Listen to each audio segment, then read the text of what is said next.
Sian Lim agaw eksena ang OOTD ng kapuso aktor-director na si Sian Lim sa red carpet premiere ng pelikulang Komantong na siya ang nagdirect. Shock ang karamihan sa mga dumalo sa event nitong Lunes ng gabi na ginanap sa SM North Cinema nang rumampa si Sian na naka-leather jacket with matching black skirt. Pero in fairness, kering-kiri at proud na naman si Sian sa kanyang pasabog na OOTD at mukhang wala naman siyang pakialam sa mga sasabihin ng mga tao.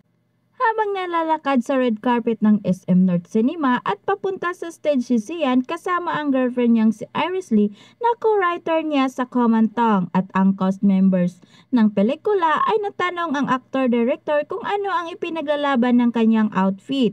Ang sagot ng ex-jowa ni Kim Cho, gusto lang daw niyang magpakita ng bago sa mga tao.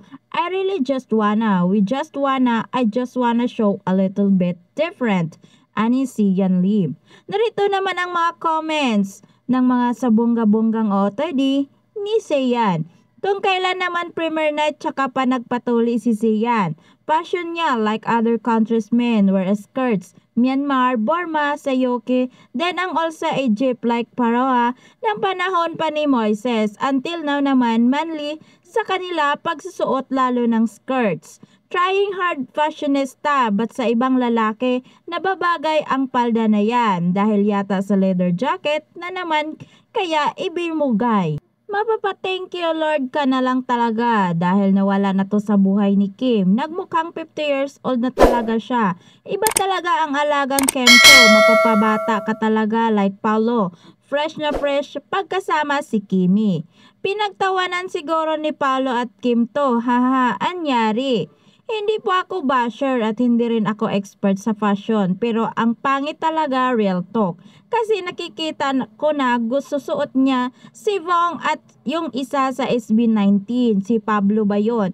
Maganda naman tingnan. At ang galing nila ito dalhin. Diyos ko, di bagay pati yung galaw niya parang alam niya di bagay sa kanya. Bong Navarro nagsuot ng ganyan sa Showtime pero wala lang kasi andun pa rin yung masculinity. Walang bahid ang datingan unlike dito kay Sian Lim.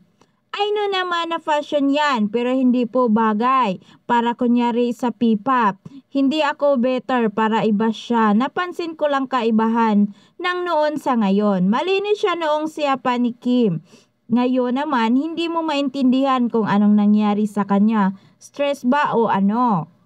Hala, anyari sa fashion niya? Pang fashion naman. Wala siya sa lahat, pati promotion niya. Invite mo si Kim sa stage.